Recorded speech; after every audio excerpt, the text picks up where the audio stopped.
네, 세상에서 가장 빠른 개장시황 오프닝 벨 라이브 시작을 해보겠습니다. 오늘 또 이제 임시로 네, 한번 해보도록 하겠고요. 네, 일단 김장열 본부장님 함께 나와 계십니다. 네, 안녕하십니까. 네. 그래서 또 중간이 살짝 비어 있는데 뭐 좀 이따 채워질 거니까 걱정하지 마시고요. 네, 오늘 일단 시장 자체가 좀 무난하게 시작을 하는 흐름인데 김장열 본부장님의 오늘 개장 포인트 한번 짚어주시면 좋을 것 같습니다. 본인이 포인트부터 얘기하시죠. 잘 얘기가 별로 없어서 일단 네. 사실은 뉴스가 몇 개 있었어요. 네. 조선호 관련해서 그 중국 제재하는 거 나온 게 있거든요. 네. 그거 있었고 반도체 관련해서도 뉴스도 나오고. 네. 미국은 혼조였지만 또 나름대로는 또 일라이리 날아가고. 아 그렇죠. 그렇죠. 뭐 폭락하고 유나이티드 헬스는 폭락하고 유가는 올라가고. 네. 달러하고 환율이나 이런 거는 이제 조용했고. 뭐 애플은 올라가고 엔비디아 내려가고. 막 뒤집박쳐서 혼조예요. 사실 잘 가려야 되는데 결론적으로는 오늘 시작하는 거는 뚜렷하게 바로 올라갈 수는 없고 조선이 어떻게 되냐 궁금하고요. 저는 조선이 어떻게 되느냐. 네. 그 미국이 중국에 제재한 게 생각보다 약하거든요. 아 그건 그래요. 네. 네. 약한 거. 그다음에 그러면 장이 애매하면 한국전력이 계속 12일 연속으로 상승하나 한 번 빼놓고 한국전력 날려놨는데 그거 하고 그다음에 정치 테마주가 또 오늘도 난리치는가 이런 거 하고 네. 반도체는 뉴스가 있는데 이게 진위가 확실치 않아요. 진위가? 네, 뭐 한미반도 삼성전자 그것도 진위가 확실치 않지 않습니까? 네. 스마트폰 관세 없앤다는 얘기도 있거든요. 근데 그것도 진위치가 확실치 않아서 오늘 아침에 어떻게 소화할지 궁금하기도 하고 그렇습니다. 네. 이 정도가 맞는 것 같아요. 일단. 네, 상당히 많은 이슈들을 말씀을 해주셨는데 좀 맞는 것 같아요. 오늘도 뭐 4x4 퓨리오사 AI 관련된 종목 날아가고 있고요. 그 다음에 컨텐츠 관련된 종목군들도 좋습니다. 그리고 이제 1112 효과로 인해서 뭐 인벤티지랩, 블루엠텍 이런 종목군들도 좀 급등을 하고 있고요. 또 이제 해운에 대한 제재한다라는 이슈가 나와서 해운주들도 지금 현재 강한 흐름들이 나오고 있네요. 뭐 SS 그린로지스 7%, HMM이 6%, 그리고 네 전반적으로 그런 흐름들이 좀 유지가 되고 있는 상황이고요. 지수 분위기는 약간은 뭐 나쁘지는 않아요. 왜냐면 이제 미니 지수도 0.2%대 이상 올라가고 그렇죠. 있고 야간 선물도 플러스 0.14% 상승을 했기 때문에 오늘 코스피도 플러스 0.2%, 그리고 코스닥은 0.05% 정도 상승을 하고 있는 상황입니다. 일단 상승 종목 수랑 하락 종목 수 거의 뭐 비등비등해서 아마 테마적인 흐름이 좀 강하게 움직이지 않을까라고 보고 있고요. 수급적인 측면은 그렇게 긍정적이진 않네요. 양시장 모두 외국인과 기관에서 매도가 좀 나오고 있고 아직까지는 그 볼륨 자체가 크지는 않은데 선물에서 매수가 들어오면서 혹시나 이제 기간의 수급이 좀 달라지는지는 체크를 해볼 필요가 있을 것 같아요. 자, 그래서 시가총액 상위부터 한번 보겠습니다. 일단은 오늘 반도체는 살짝은 아직 눈치를 보고 있는 것 같아요. 아까 말씀해주신 그런 뉴스들을 좀 소화하고 있는 것으로 보여주고요. 그 다음에 오늘 상위 종목군들 흐름을 보면은 이제 아까 말씀드렸던 해운, 그리고 이제 원전과 변압기 요즘 함께 가고 있죠. 그리고 이제 방산, 조선 이런 흐름들이 좀 나쁘지 않은 상황이고요. 그 다음에 코스닥 같은 경우는 아무래도 이제 오늘은 비만 관련된 종목군들 굉장히 강하겠죠. 펩트론, 삼천당 제약, 아까 말씀드렸던 뭐 인벤티지랩, 블루엠텍 이런 종목군들 다 마찬가지고요. 넷플릭스가 시간 외에서 3% 이상 상승을 하고 있었는데 그 힘이 스튜디오 드래곤에게도 좀 이어지는 것 같아요. 지금 명앵커가 자리는 없지만 굉장히 희희낙낙하면서 있지 않을까 네, 라고 생각을 하고 있고요. 그다음에 YG엔터, 뭐 JYP 이런 좀 가볍고 좀 말캉말캉한 산업군들이 좀 좋은 것 같습니다. 그래서 여전히 시장은 관세에 대해서 조금 눈치를 보고 있는 것이 아닌가라고 일단 생각을 하고 있고요.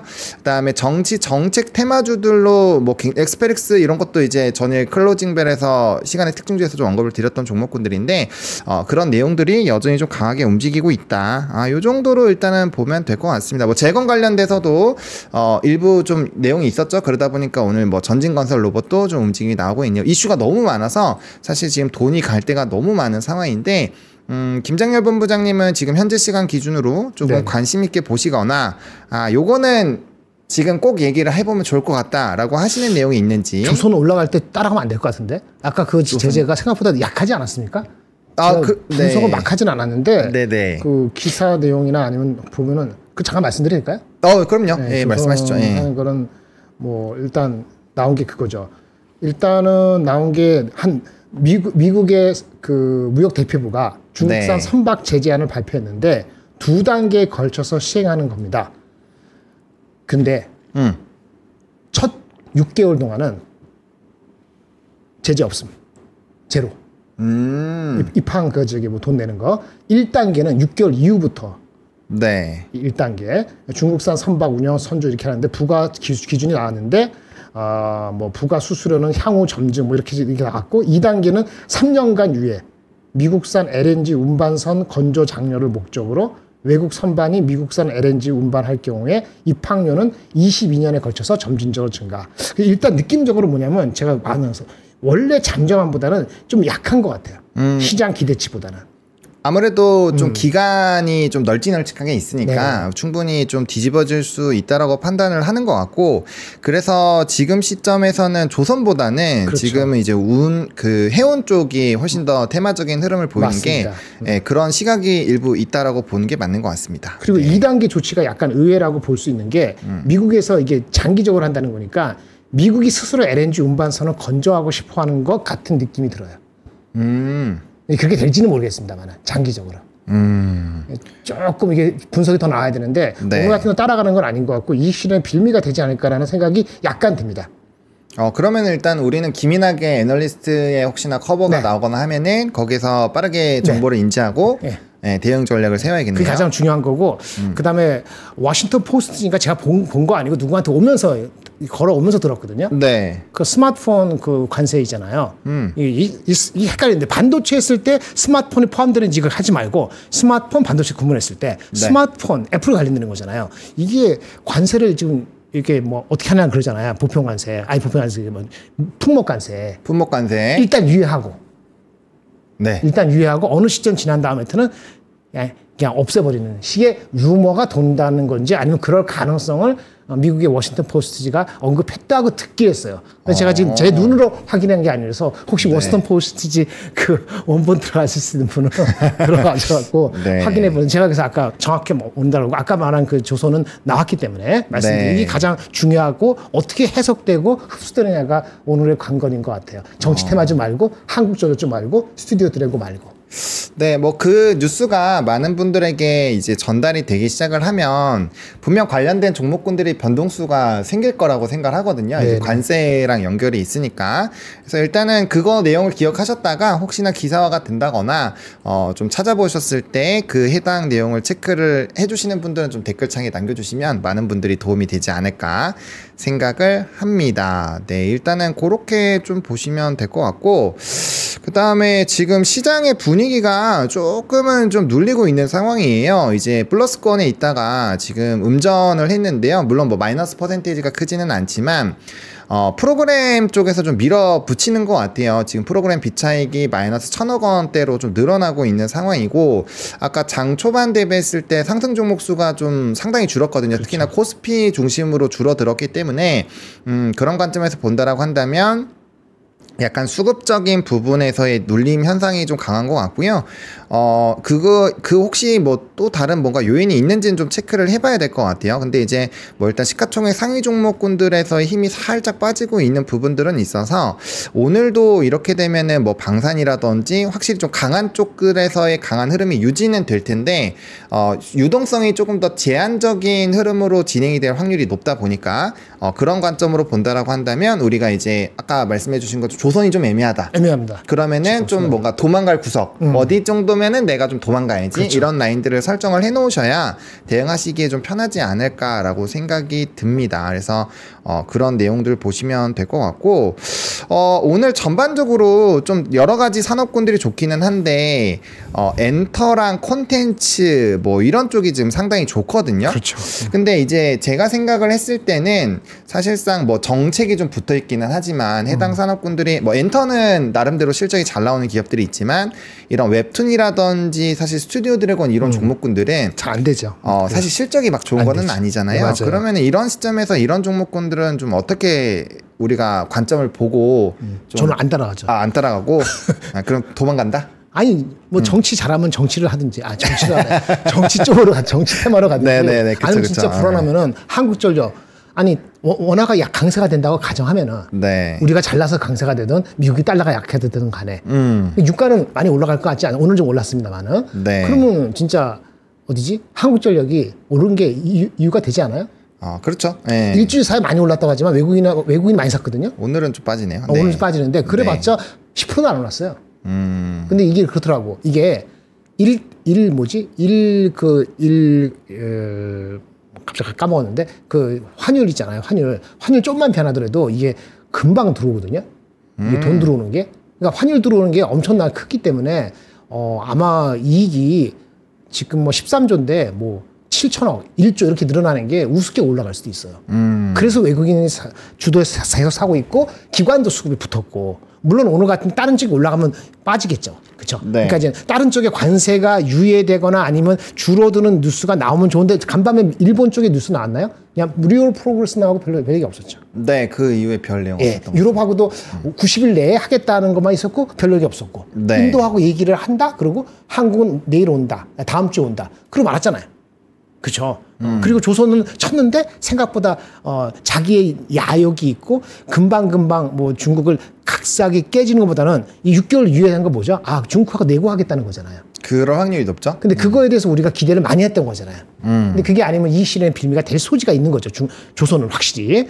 그리고 나머지는 눈치 보는 거죠. 아직 관세에 대해서 해결된 게 아무것도 없으니까. 루머만 있는 거잖아요. 아까 휴대폰에 관세를 유예했다가 면제한다는 거는 저도 어디서 들은 건데 그게 어디서 뭐 무슨 일일 경제에서 한 게 아니고 워싱턴 포스트가 그렇게 얘기했다 하니까 루머를 하더라도 그런 얘기가 되고 있는가? 그렇죠. 네. 그래서 신경이 쓰이는데 그렇다면 사실 삼성전자 하이닉스 특히 삼성전자가 빠질 이유는 없어요.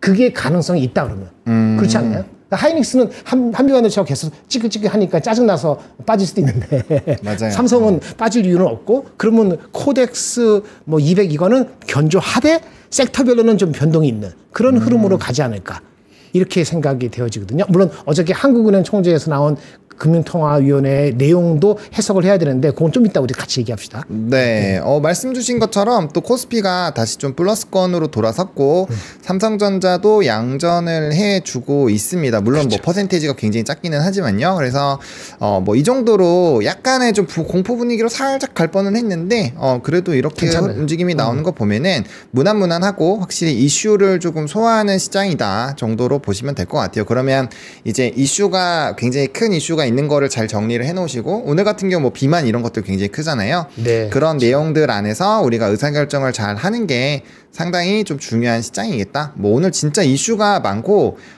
제가 그냥 언뜻 보더라도 움직이는 산업군들이 한 6, 7개는 되는 것 같아요. 맞습니다. 그래서 뭐 지금 또 AI 의료 쪽도 또 움직임이 나오고 있고요. 그래서 이런 산업군들 안에서 좀 의사결정을 잘 해야 될 것 같습니다. 뭐 최근에 계속적으로 이슈가 되고 있었던 산업군들이 움직이고 있어서 뭐 그 내용보다는 우리가 최근에 하려고 하다가 못했었던 그런 이제 얘기들 좀 진하게 해보면 좋을 것 같은데 네. 일단은 환율 같은 경우는 조금 다시 올라오긴 했네요. 원래 이제 역의 NDF 환율 같은 경우는 이제 1410원대 초반까지도 빠졌었잖아요. 사실 그래서 기대를 했거든. 클리어하게 아웃퍼폼하는 건데 갑자기 조선 얘기 나와서 네. 약간 경계감을 주고 좀 혼돈이다 보니까 바로 올라가지 못하네 장이. 네.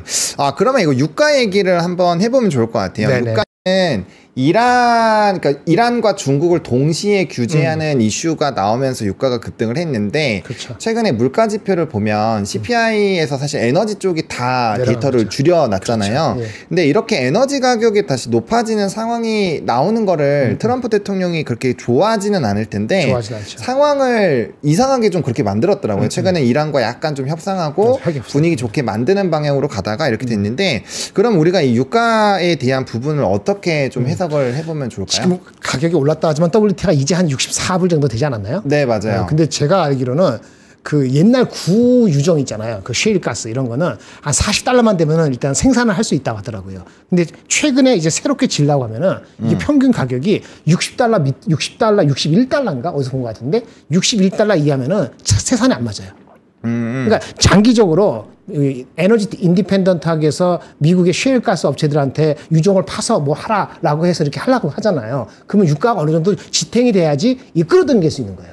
근데 그게 유가가 만약에 50불대로 가면은 글로벌 경기가 안 좋고 그러면은 수요 자체가 한계가 있으니까 이게 내려갈 수 있거든요. 시간을 두면서. 네. 60불, 55불 이렇게 빠질 수 있단 말이에요. 그러니까 사실은 약간 더 올려놓는 게 기술적으로 필요한 게 아니고 그게 용납할 수 있다고 봐요. 왜냐하면 그 쉐일 업체들이 그 생산을 새롭게 할 수 있도록 유도할 수 있으니까. 그 정도가 65불 정도가 아니겠나 싶어요. 이게 레드 플래그가 되려면 70불을 훨씬 넘어서 그러니까 우리가 말하는 CPI 넘버에 이슈가 되면 이슈가 되는 거겠죠. 근데 그것까지는 시간이 있으니까 지금 한 달 한 달 다른 거니까 네. 지금은 이제 이란 개세하고 그다음에 중요한 게 뭐죠? 중국을 끄집어내야 되잖아요. 중국이 아프게 끄집어내는 게 원칙이기 때문에 중국을 끄집어내는 방법에서도 이란산 유가를 통해서 중국을 자극해서 힘들게 해서 협상태를 나오게 만들어서 약간 올라가더라도 이게 70불까지는 안 되면은 사실은 미국의 셰일 업체들한테는 유정을 팔 수 있게끔 인커리지를 하고 이렇게 하면서 그 효과를 봐갖고 CPI가 올라가는 건 2, 3개월 뒤거나 제한적이기 때문에 그런 택티컬한 거를 염두에 두고 하는 거 아니냐 싶어서 아직은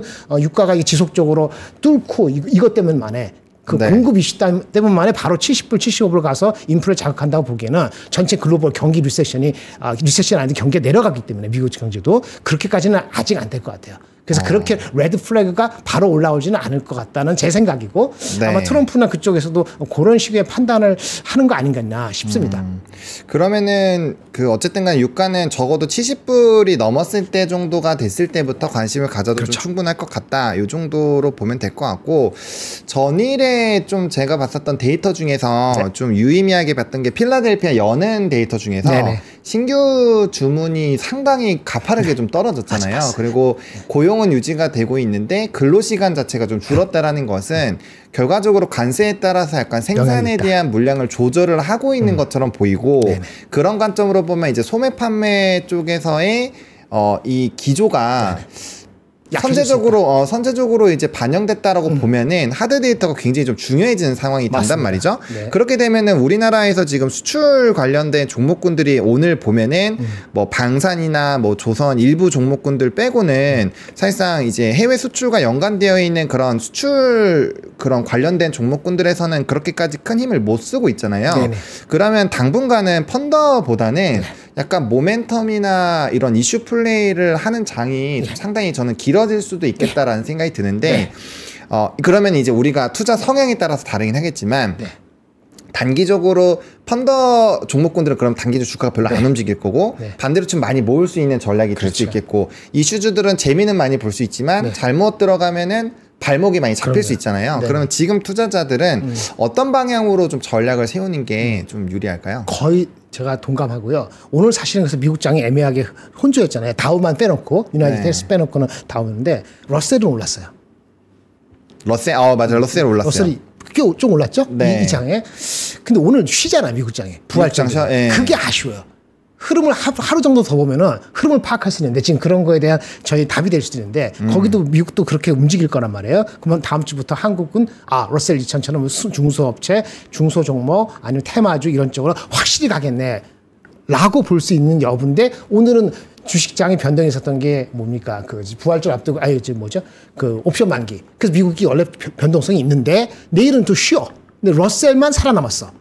그거 갖고 어떤 힌트를 얻으려고 딱 하기 하루가 부족한 거예요. 너무 이게 단기적으로 짧다. 그래서 근데 느낌적으로는 지금 말한 것처럼 그 반도체는 아까 그런 루머가 확인이 되면은 반도체는 삼성전자가 안 빠지고 다른 게 올라가면 도움이 될 수 있지만은 좀 지켜봐야 되는 거고 조선은 약간 기스까지 아이들이 이슈가 있고 아까 수출 데이터는 이제 하드 데이터가 나빠질 수 있는 가능성이 우리가 대한민국이 늦게 오더라도 올 수 있으니 그렇죠. 그럼 거기서 크게 먹을 건 없다는 공감이 쓸 수가 있죠. 저도 그렇게 생각해요. 그 제가 오죽했어요. 엊그저께 할 때 내가 만약 투자한다면 현금 30%고 이 30에서 50% 넘버 탑 원이 뭐냐? 그나마 화장품 관세 이펙트 적대니까. 네. 그다음에 관계 없는 방산. 그다음에 반도체가 관세가 해결되면 좋겠지만 헷갈리면 변압기. 그 조선은 이제 따라가기는 좀 애매하다라고 말씀을 드리는 그 순서대로 하되 저보다는 좀 더 이렇게 러셀 2000처럼 그런 거를 잘 아시는 분이라면은 여기서 좀 빼가지고 러셀 2000 같은 쪽에 대한민국에서 찾는 것도 괜찮겠죠. 네. 동감합니다. 네. 좋은 의견을 주셨고요. 그다음에 이제 그런 내용이 있어요. 지금 채팅창 보니까 이제 명앵커가 없으니까 천천히 하셔도 된다. 라는 평이 지금 많아요. 그러니까 조금 나의 속도가 빠르는 죄송합니다. 네, 부분이 천천히 있어서 천천히 그러니까 그 천천히 해주시면은 조금 더 전달력이 좋으니까 차분하게 해주시면 좋을 것 같고 또 약간 휴식을 취하셔야 되니까 네. 제가 증시 잠시 한 번만 보고 다시 좀 넘어오도록 하겠습니다. 일단은 수급적인 부분이나 뭐 미니 선물이나 뭐 사실 우리나라 지수는 크게 변동은 없는데 아까 잠깐 출렁거렸었던 그런 이제 상승 종목 수의 이 폭이 다시 조금은 회복이 됐습니다.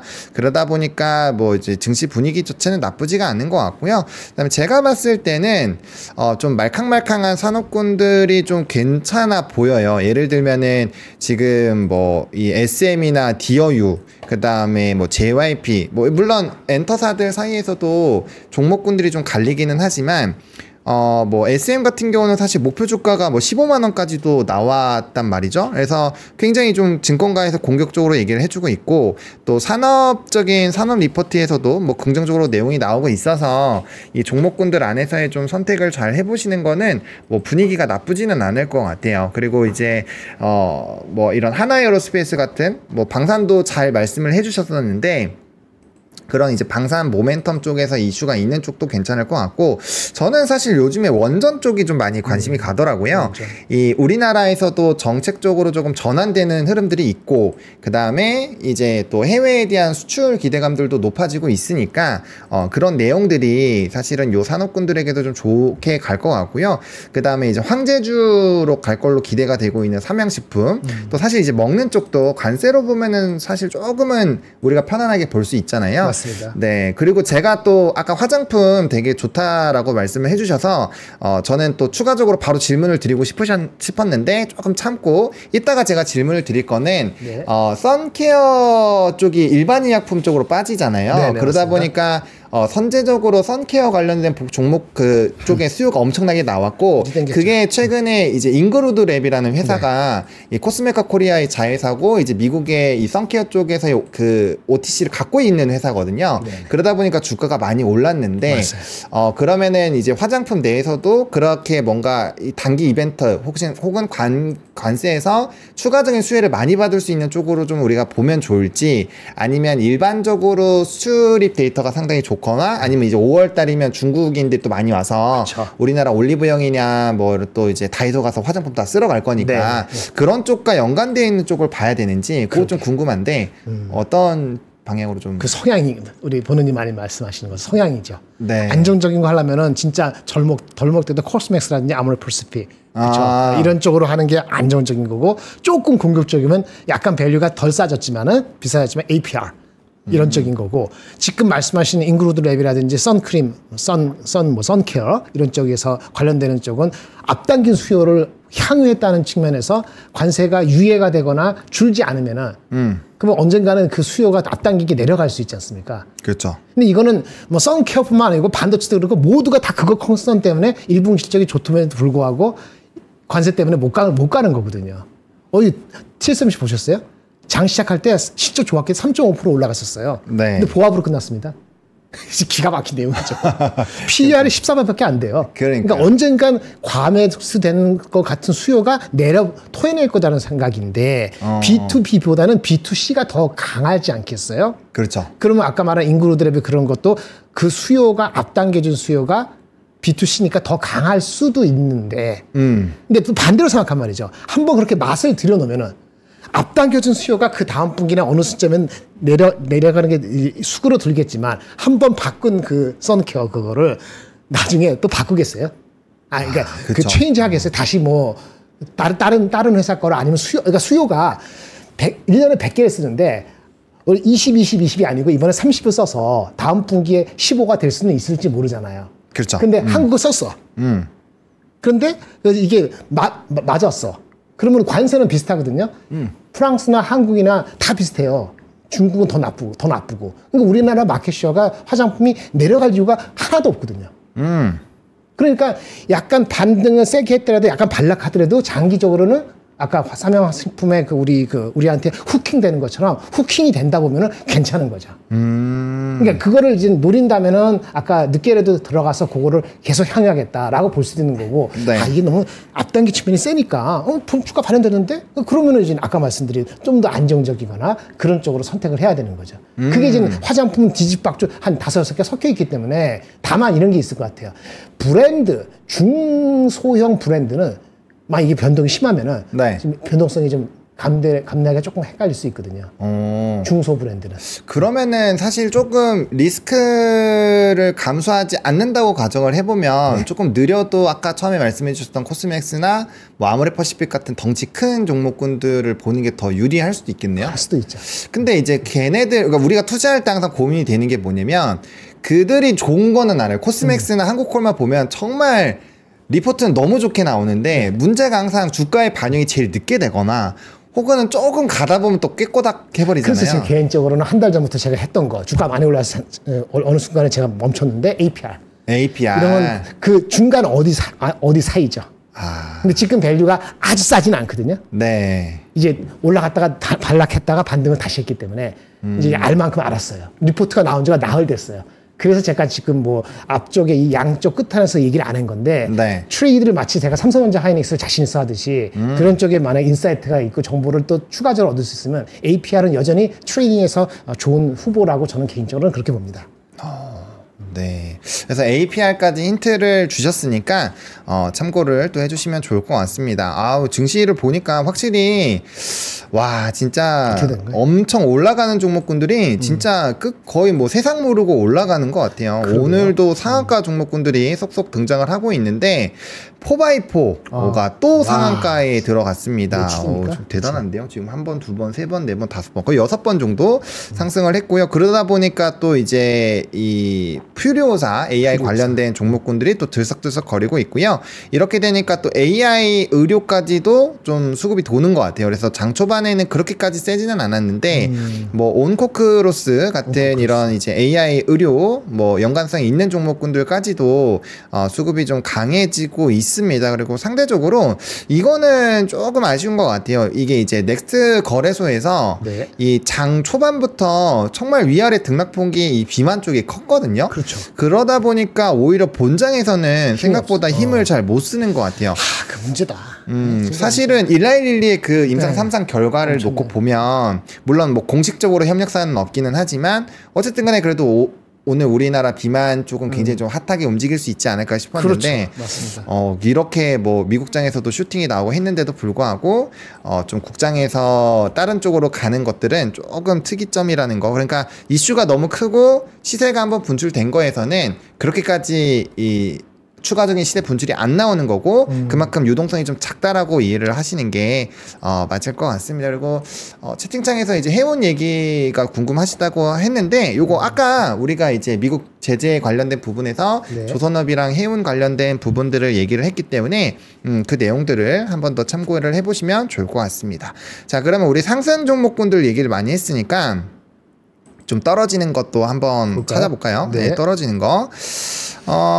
오늘 같은 경우는 뭐 사실 하락 종목에서도 좀 약간 뭐가 애매하기는 한데 그 TC번더 네네. 얘기해 주실 거 있었잖아요. 네네네. 그럼 반도체랑 엮어서 그거 하나 좀 해주시면 좋을 것 같고. 그럴까요? 네. 네, 그 다음에 우리 2차 전지도 좀 궁금하신 분들 많을 테니까 그 내용도 한번 해보도록 하겠습니다. 그럼 네. 먼저 그 한미반도체 원래 관련해서 네네. TC번더 설명을 해주시려고 했는데 네. 그 내용 한번 자료 보면서 그럴까요? 네, 네. 한번 보도록 할게요. 네. 일단은 네. 이렇게 말씀드릴게요. 요거 페이지 27페이지 보시면은 우리가 이 본딩이라는 게 칩과 칩을 이제 쌓는 거. 반도체 HBM은 구멍 뚫고 이렇게 뭐 저기 8단, 12단 이렇게 쌓잖아요. 구멍을 1024, 뭐 2048 이렇게 쌓는데 그 쌓으려면은 칩과 칩과를 연결시킬 때 들어가는 그 액체 같은 것도 필요하기도 하고 필름도 필요하기도 하고 이렇거든요. 그 네. 본딩 붙이는 방법에 있어갖고 삼성 마이크론하고 같은 종입니다. 삼성마다 똑같고 하이닉스가 달라요. 다시 공부하시면 삼성하고 마이크론은 TC-NCF라고 해요. 그렇죠. 네. 본딩을 하는 방식은 본드는 뭐예요? 열로 해야 되지 않겠어요? 그러니까 TC라는 게 스터멀, 열로 컴프레션, 압착을 해가지고 본딩한다는 그 대표적인 게 TC 본도이고 그게 대표적인 건데 거기에 있는 칩과 칩을 연결시킬 때 그 비전도성, 전기가 통하지 않는 필름 형태를 집어넣고 그렇게 하는 방식이 마이크론과 삼성전자가 같이 하는 거거든요. 그게 쉽다고 생각했는지 일드가 잘 나온다고 생각했는지 이거를 삼성하고 마이크론은 했어요. 네. 근데 마이크론은 여하이 열 관리에 문제가 없어서 통과를 한 건데 그렇죠? 열 관리에 문제가 있는 걸 극복한 건지 아니면 원래 반도체의 그 설계 자체가 괜찮았는지 모르지만 삼성전자는 열 관리 이슈라고 처음엔 얘기 나왔다가 그 반도체의 그 미세 그 설계 자체 이슈다라고까지 얘기 나와서 같은 TC, NCF를 했는데 삼성은 아직 통과가 안 된 거고 마이크론은 통과가 된 거예요. 일반적으로 TC 본더 필름을 넣는 형태는 열 관리가 쉽지 않다라는 게 이제 드러난 거죠. 지난 1년 반 사이에. 네. 이게 이제 본드입니다. 여기에 누가 강제냐?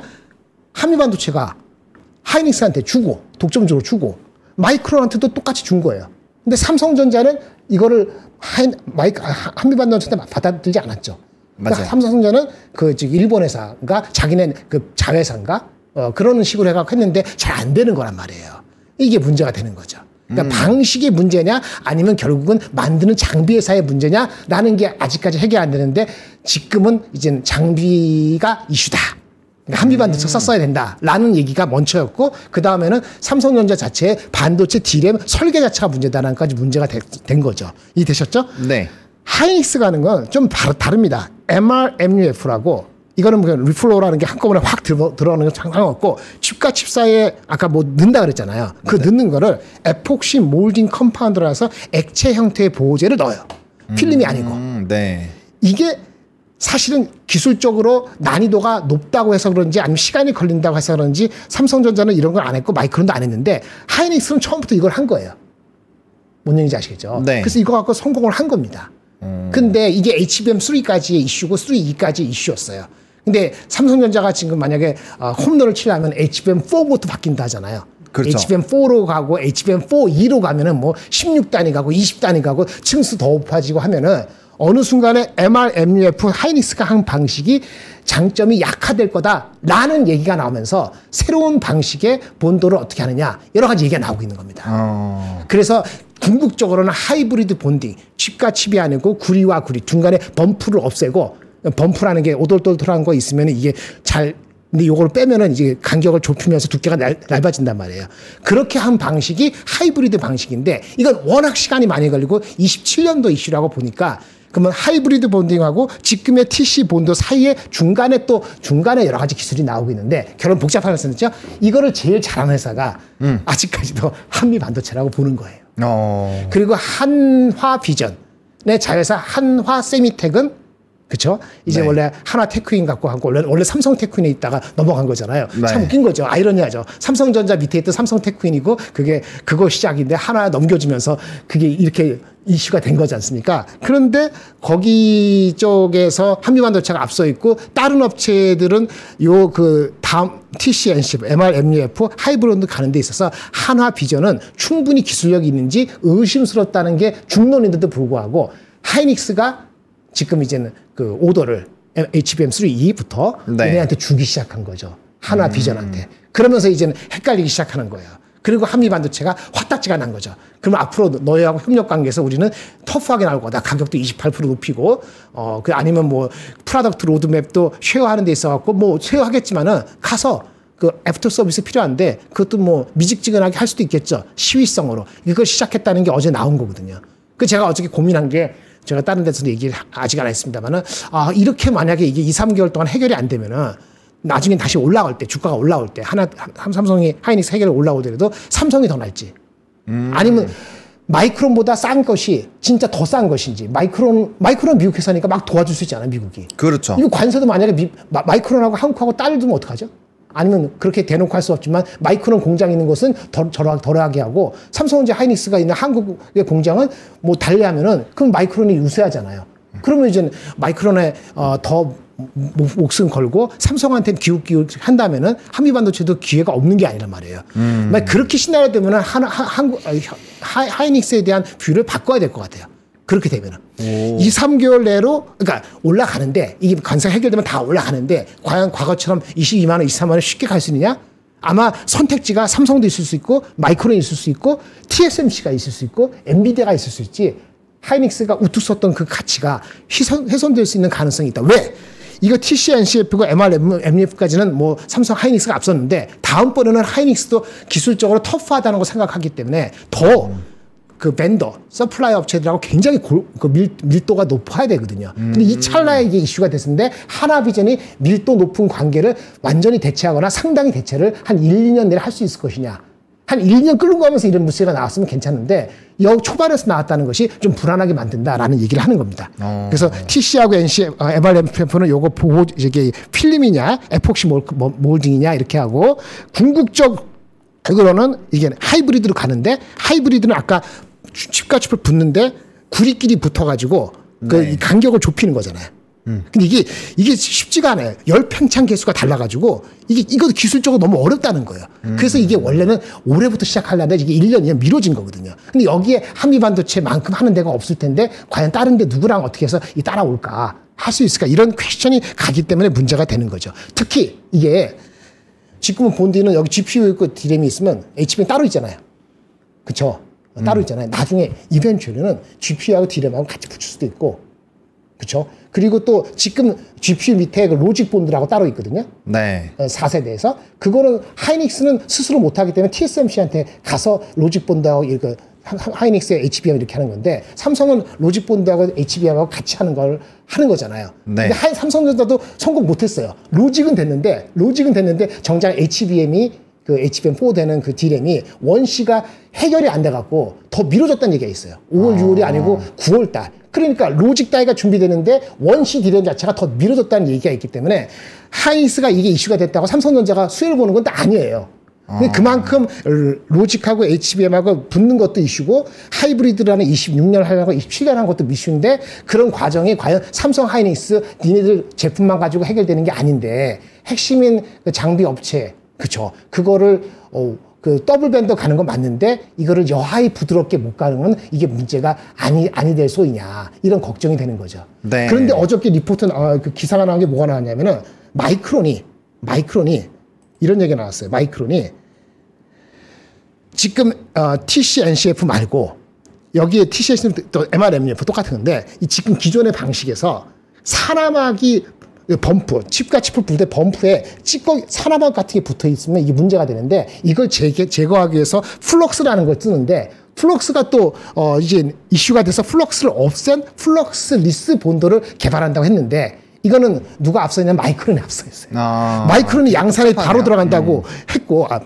바로는 아니고 2분기부터 고객들하고 콜텍스 진입한다고 했고 삼성은 검토했는데 아직 로드맵이 안 나왔고 하이닉스는 검토해 볼까 그러고 있거든요. 그러니까 하이브리드는 멀고. 그러니까 이것도 마이크론에 앞서 있는 거거든요. 그러니까 제가 굉장히 짜증나는 요거를 제가 그저께 들었는데 그 기사가 나왔는데 어저께 한미반도체가 그런 얘기 들으면서 굉장히 기분이 안 좋았어요. 그래서 요게 일파만파 안 되기를 바라고 아마 관세 시도 우리 예상대로라면 2, 3개월에 어느 정도 수그러든다 하면은 그럼 주가 올라갈 거 아닙니까? 네. 그때 제가 고민하지 않았으면 좋겠어요. 근데 지금은 고민됩니다. 오케이. 그러면 잠깐 이게 설명이 엄청 길었으니까 한번 요약을 해보면 방금 보여줬던 페이지 먼저 좀 보여주세요. 네, 요 페이지에서 말씀을 해주신 거는 마이크론과 삼성전자 그리고 하이닉스가 하고 있는 취급 방식 자체가 달랐다라는 게 첫 번째고요. 거기에 따라서 이제 이 승패가 갈렸는데 향후에 이제 기술이 점점 발달을 하게 되면서 이제 열 관리에 대한 부분에 대한 문제 혹은 다른 기타 부분에서의 이 기술 격차가 줄어들고 있다가 핵심이에요. 일단 그게 첫 번째였고요. 두 번째 페이지를 봐주시면 한 번 더 넘겨주시면 요 페이지에서 이제 또 새로운 기술이 나오는데 기존에 이제 한미반도체가 TC본드에서 굉장히 좀 압도적인 지위를 갖고 있었는데 하이닉스랑 요즘에 마찰이 있다라는 거잖아요. 근데 이제 기술이 더 발달되기 전까지는 지금 하이닉스가 이 완성되어 있는 부분들이 있기 때문에 이런 다른 협력 업체들과의 관계를 약간은 좀 으스러뜨려도 상관이 없는데 기술 개발이 강화가 되면은 그렇게 됐을 때는 좀 문제가 생길 수 있다. 그래서 과거보다 과연 하이닉스가 조금 더 앞서 나가는 지위를 유지할 수 있을까라는 부분이고요. 또 하이브리드 본딩과 아까 이제 그 뭐 뿌리는 거 리스와 관련된 그 본딩 해서 여러 가지 본딩들이 있고 거기에서는 주체가 다르다라는 거예요. 이 하이브리드 본딩에서는 한미 반도체가 또 세고 그다음 또 페이지 다시 앞으로 넘겨주시면 네 여기 이제 마이크론이 또 플럭스 리스라는 장비에 대해서는 또 앞서 나가고 있어서 향후에 또 어떤 장비가 채택이 되는지에 따라서 막 달라질 수 있다라는 거죠. 그렇기 때문에 요 TC 본더와 연관되어 있는 여러 가지 부분에서는 생각할 게 총 3가지가 있고 그 안에서 이제 하이닉스가 과거에 그런 지위를 가져갈 수 있는지 그런 내용들을 한번 고민을 해보시면 좋을 것 같아요. 이거를 한 번 들으시면 조금 잘 이해가 안 되실 것 같고 한 2번, 3번 정도 반복해서 들으시면은 이게 총 3가지 정도를 한 번에 설명을 하셔서 조금 어려우신 건데 이거를 또 이렇게 차근차근 한 꼭지씩 끊어서 보시면 아 오케이 요거 보시고 딱 정리 또 2번째 보시고 또 정리 이렇게 하시면 편해지시거든요. 그래서 그렇게 정리를 해 주시면은 좋지 않을까. 요 정도 한번 해보겠고요. 여러분들 지금 이제 설명 많이 들으셔서 머리가 아프시잖아요. 그래서 제가 입고 있는 이 옷, 네, 또 이제 명앵커가 없으니까 제가 광고도 해야 되고, 흑백. 네, 또 모델로 또 잘 해주시니까 네 한번 해보도록 하겠습니다. 한번 자리에서 일어나 주시면요. 네, 아미 리복입니다. 네, 하트 로고 반팔 티셔츠. 오늘 오다 보니까 되게 덥더라고요. 그래서 딱 반팔 티셔츠가 필요했는데, 저도 지금 입으니까 이게 제 사이즈가 M이에요. 제 덩어리가 좀 있거든요. 근데, 네, M이시잖아요. 그러니까, 보통 라지 입으셨던 분들이 M으로 가고, XXX 라지 입으시던 분들이 이제 X 라지로 입으시면 될 것 같아요. 하나하나씩 좀 줄이시면 될 것 같고, 오버핏으로 원래 나왔다라고 합니다. 그래서, 미국 캘리포니아 아미 매장에서 정품 직수입을 했고요. 혹시나 불안하신 분들은 서류가 있다라고 하니까, 한번 보시면 될 것 같고, 백화점 대비 무려 약 40%나 절감된 초특가로 모셨다라고 합니다. 그리고 여름 시즌에 남녀 공용 필수템 이거 사실 흰색과 검은색은 뭐 그냥 아무 때나 입어도 돼요. 청바지 입어도 되고 정장에 입어도 되고 여기다가 딱 마이만 입으면 딱 방송도 갈 수 있고 딱 그렇단 말이죠. 그래서 공용 필수템이고 AS도 해준다라고 합니다. 1년 동안 무상으로 진행이 된다라고 해요. 그리고 아미 특판 때는 이제 대량 구매 제한이 좀 있다라고 합니다. 그래서 이런 것들은 한번 많이 사시고 싶으신 분은 여기 3% 여기 한번 좀 문의를 해보시면 좋을 것 같아요. 그래서 이 사이즈 자체가 좀 있고요. 왜 신발도 있는데 신발이 없네요. 신발? 네. 그래서 아미랑 리복이랑 같이 해야 되는데 신발이 없어요. 여러분들 여기 밑에 나오죠? 예, 여러분들 사진으로 보시면 돼요. 네, 제품이 있나요? 예. 그래서 스니커즈 삭스러너, 약간 신발 양말처럼 생겼다 삭스러너인 것 같아요. 그래서 블랙 색상 저 단독이고요. 밑에는 흰색으로 약간 포인트를 줬습니다. 블랙 앤 화이트 오늘이고 230에서 280 단독으로 네, 지금 자료가 오고 있어요. 가져오셨네. 네. 오, 예쁘게 생겼다. 이게 왜 삭스인지 알 것 같아요. 요 보시면은 요 소재가 약간 양말처럼 생겼어요, 여러분. 그러네. 예. 생각보다 부들부들할 것 같은데. 그래가지고. 신어보세요. 이게 지금 제가 이렇게 밝았죠. 이렇게 통통해가지고 발 같은데 와 이거 양말같이 이렇게 딱 뭔가 감싸주거든요. 그래서 그냥 생각보다 팔로 한번 해봤는데도 약간 편안한 것 같아요. 예, 편안한 것 같고 가볍고 유연한 소재이니까요. 예, 스포티 캐주얼 룩에 좀 어울릴 것 같아요. 이게 딱 보니까 위에가 천 이게 잘 신축적이라 그랬잖아요. 이게 네. 안 신어봤습니다만은 발목이 좀 큰 사람이 있어요. 높은 사람들. 그렇죠. 그 사람들은 잘 안 맞는 게 좀 불편한데 이거는 괜찮을 것 같은데. 네. 제가 발목이 좀 큰데. 그리고 양말을 안 신어도 될 것 같긴 해요. 네, 양말 안 신을 것 같아서 네, 그거 관련된 것들 한번 해보시면 좋을 것 같습니다. 이것도 딱 300개밖에 없다고 해요. 한정 입고고요. 운동화, 여행, 출근용으로 이제 데일리 슈즈로 추천을 한다라는 거 네, 보시면 될 것 같습니다. 그래서 제가 입고 있는 이 옷 79,000원이고요. 이제 리복 요거는 이제 59,000원. 네, 59,000원입니다. 네, 그래서 그렇게 되어 있습니다. 사이즈 뭐 넉넉하게 있으니까 혹시나 필요하신 분들 그리고 이제 저처럼 뭔가 이렇게 털이 많거나 하신 분들은 네, 한 번 정도 네, 참고를 해보시면 좋을 것 같습니다. 이렇게 열심히 하면은 뭔가 광고가 붙어야 되는데 아무튼 네. 이렇게 보니까 저거 무슨 화가 같지 않아요? 맞습니다. 화가 이렇게 하얀색 이렇게. 네, 딱 레이어드 하시니까 지금 뭔가 예술가 같고 오늘도 약간 교수님 같으시기도 하고. 아니 저는 꿈이 원래 화가가 꿈이었어요. 그래요? 근데 한 번도 우 이상을 못 받은 과목이 하나 있는데 그게 미술이에요. 미술. 그러니까 보는 건 너무 좋아하는데 내가 하고 싶은데 한 번도 제대로 못했어. 다시 태어나면 화가 하고 싶어요. 화가. 그런 재능을 갖고 태어나면은 좋을 것 같아요. 지금이라도 조금 그 그림은 근데 연습 많이 하면은 돼요? 그래도 기본은 하더라고요. 그래요? 네. 그래서 한번 처음부터 배워보시면 좋을 것 같아요. 옷을 바꿔놓으니까 생각이 바뀌네. 네. 광고 끝. 네. 그래서 뭐 명앵커가 할 때보다 좀 덜 나갔나요? 네, 재밌게 했는데. 아무튼 네, 시장 한번 다시 장은 변화가 없습니다. 그냥 보합권입니다. 네, 장 변화는 좀 없고요. 말씀 주신 것처럼 뭐 지수는 크게 변화는 없는데 수급이 계속 나가고 있네요. 그러게요. 이게 이제 프로그램 비차익이 조금 더 이탈이 되고 있으니까 그 내용들도 조금은 참고를 해보시면 좋을 것 같고. 근데 이제 바이오 쪽이 확실히 좀 치고 올라가는 것 같아요. 지금 알테오젠 어느덧 제 광고하기 전에 한 1%대였는데 지금 5%대까지 상승폭이 좀 커졌거든요. 확실히 바이오 쪽에 조금 이슈가 더 확대가 되는 것 같아요. 그리고 원전 쪽도 좀 좋은 흐름이 유지가 되고 있네요. 이제 두산 에너빌리티, 뭐 BHI 이런 종목군들도 한 4%, 5% 정도씩 좀 올라가고 있는 상황입니다. 그래서 전반적으로 네, 분위기들은 좀 좋은 상황이고 바이오하고 방산 정도만 조금 아포포. 그렇죠? 네, 맞는 것 같아요. 그래서 그런 내용들이 좀 좋은 상황을 유지를 하고 있습니다. 네. 뭐, 오전 대비했을 때, 근데 그런 건 좀 있네요. 오전 대비했을 때 약간의 이런 좀 윗꼬리가 많이 달리니까 너무 이렇게 막 분위기 좋을 때, 와! 할 때 막 쫓아가시면 좀 되게 힘들 수도 있을 것 같다는 생각이 들거든요. 오늘 전반적으로 차익이 많이 나오니까, 그 부분은 조금 조심을 해보시면 좋을 것 같습니다.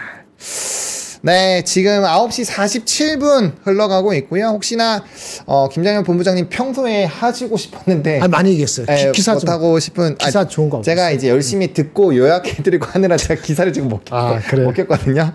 네, 그래서 혹시나 뭐 더 하고 싶으신 내용 좋은 걸 좀 전해드려야 되는데 네, 이게 어저께 그거 했던 거 우리 다 뭐였죠?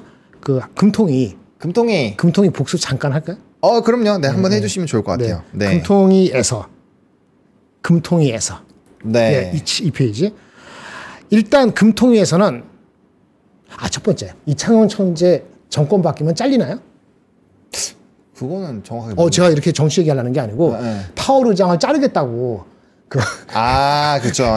그렇게 했는데 그래서 찾아봤어요. 그러니까 파월 의장의 임기는 내년도 26년도 5월까지더라고요. 그래서 어저께 금통위를 했잖아요. 근데 이분이 약간 소신이 있다고 얘기하잖아요. 좋게 얘기했을 때. 그렇죠. 근데 이분의 임기는 내년 4월까지더라고요. 1년 남았어요. 그래서 이분이 얘기한 이 뷰가 이게 지속이 될 것인지 어떤 변화가 있을 것인지 그거는 저는 모르고 현재 이거 그대로 전해드린다는 전제를 깔고 얘기하는 겁니다. 그렇게 앞에 얘기한 거고요. 일단 이분의 뷰는 현 상황이 터널에 진입한 어두운 상황으로 비유했어요. 그러니까 중간쯤 왔다 끝 무렵이야 이런 얘기 없고 아직은 터널이다. 그래서 성장률 전망치가 원래 2월 달에 1.5%였대요.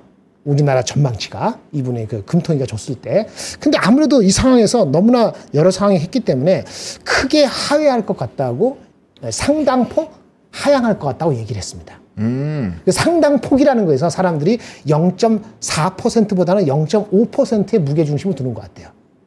0.5% 하면 어떻게 되죠? 1.5%가 1%가 된다는 거잖아요. 그렇죠. 기억나세요? 그저께 제가 모건 스탠리 할 때 얘가 1.0%였다고. 네, 맞아요. 그러니까 그렇게 되는 거예요. 그런데 그렇게 되면 어떡하죠? 추경 예산하고 금리 인하를 해야 되지 않습니까? 금리 인하 좀 이따 하고 추경 예산을 하고 뭐 하건 간에 이거를 확 회복시킬 수 있느냐? 작년 연말에 올해 칠 때 1.9인가 2였어요. 근데 1.5로 내렸다가 이게 1.0이 될 것 같은데 그럼 1.5로 끌어올릴 정도로 엄청난 대응을 할 수 있느냐? 해야 되느냐? 여기에 대해서는 부정적인 것 같아요. 부작용을 초래할 수 있다. 그러니까 내려가는 거, 마이너스 폭이 커진 거를 확 되돌리는 건 그러지 마세요. 그런 거 기대는 하지 마세요. 이러는 것 같아요. 그래서 그걸 가지고 하나증권에서 그럼 추경을 할 거니까 추경이 얼마나 되면은 얼마만큼 보충이 되는가를 계산했더라고요. 나온 게 12조죠. 네. 예. 20조, 40조 세 개를 가지고 이거를 계산해서 재정 승수, 이게 파급 효과가 있으니까 하면은 GDP의 0.1%, 0.2% 가까이, 0.4% 가까이가 올라간대요. 그럼 아까 처음에 1.5%에서 마이너스 0.5% 빼고 1에서 다시 시작해갖고 요거를 애드업 하면, 더하면은 결과적으로는 올해 추경을 하더라도 1.3% 이상 가기는 어렵다. 현재 입장에서. 이렇게 보는 겁니다. 물론 40조라면 달라지죠. 근데 생각해보세요. 우리 돈이 장난이 아닌데 자꾸 이렇게 하면은 미국하고 그 협상하는 거 있죠. 그거 방위비 100조 내라고 하잖아요. 네. 근데 우리가 1조인데 5조 낼게 이럴 수 없잖아요. 그 조선 투자하면 64조인가 100조인데 우리가 1분만 터도 20조 갈 텐데 돈이 그렇게 확 늘 수가 없거든요. 그렇죠. 이거 늘려면 어떻게 돼요? 세금을 더 내시면 돼요. 돈 많이 버시니까. 우리 부모님 돈 많이 버시니까 세금 많이 내. 저는 이제 쫓겨낼 테니까 그러니까 세금을 내지 않나 이게 쉽지가 않다는 거야. 그래서 네. 결론적으로는 아까 이분이 얘기한 처럼 이분 말대로 하면은 전부 회복시키기는 쉽지 않다. 근데 그거를 금리 인하로 할 것이냐는 거잖아요. 그렇죠. 어저께 2,700을 얘기하면서 JP모건에서 좋게 얘기했을 때 전제 조건이 뭐였냐면은 기억나세요? JP모건에서 2,700 얘기할 때 그때 추경이 32조. 32조. 32조 정도, 그렇죠. 32조 정도 되고. 그러니까 여기 이제 걸리는 거죠. 그리고 금리 인하를 5번. 근데 금리 인하는 지금 컨센서스가 2번 내지 3번이거든. 그렇죠. 그러니까 2,700이 된다, 안 된다? 안 된다. 쉽지 않다. 상법이 된다? 그러면 다 될 수 있는데 상법, 그거는 약간 보너스고. 그렇죠. 그러면 결국은 다 대부분이 2,600 정도밖에 안 본다.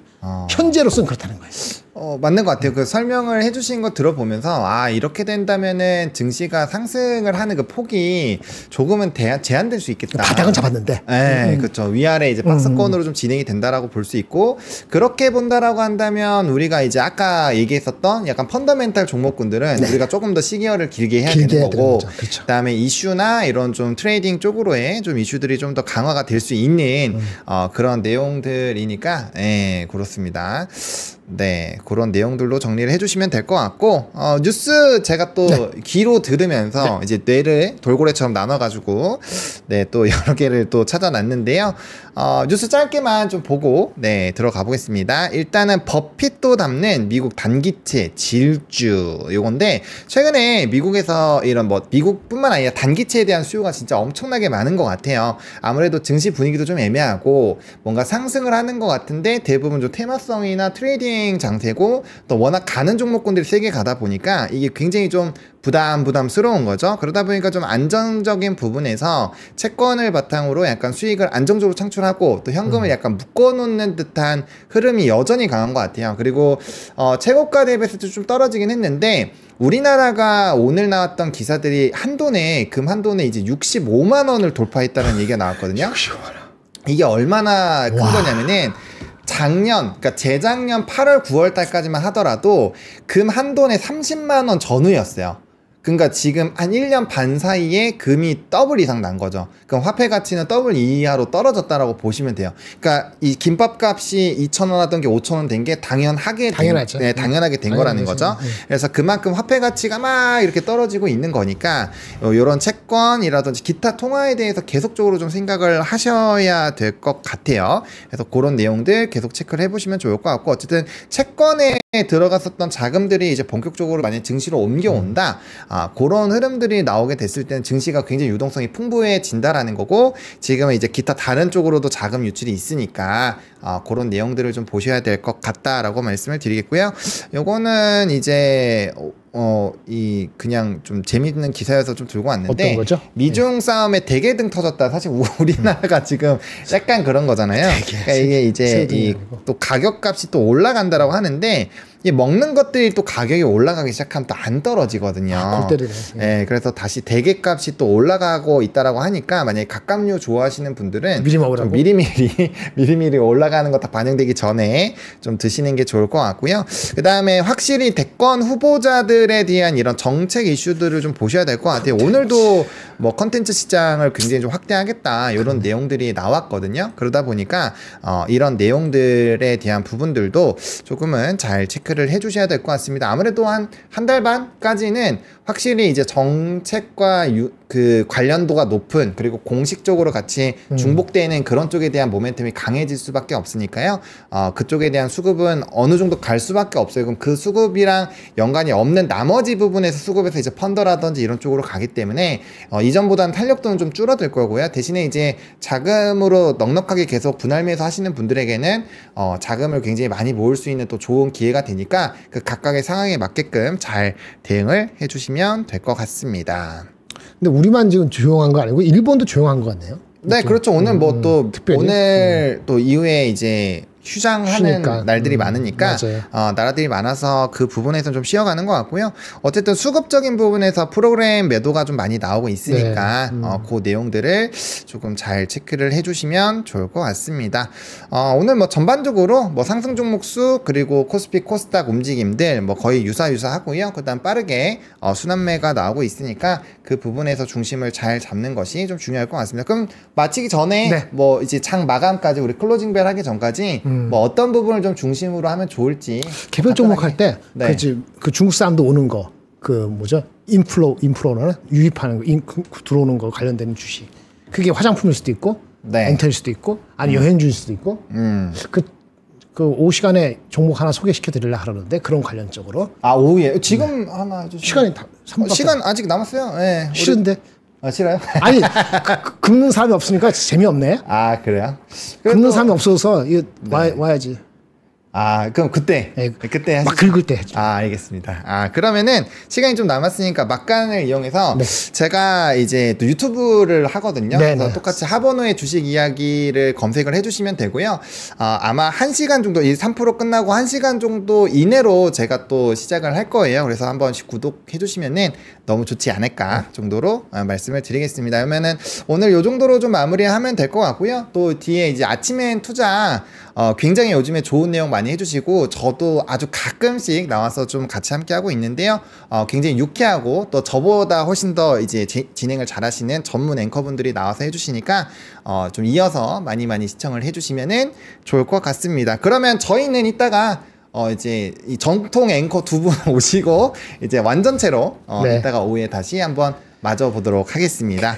그럼 감사하고요. 뒤에 나오는 아침의 투자 같이 잘 봐주시면 좋을 것 같습니다. 오늘 보시느라 너무 고생 많이 하셨고요. 네, 이따 뵙도록 하겠습니다. 감사합니다. 감사합니다.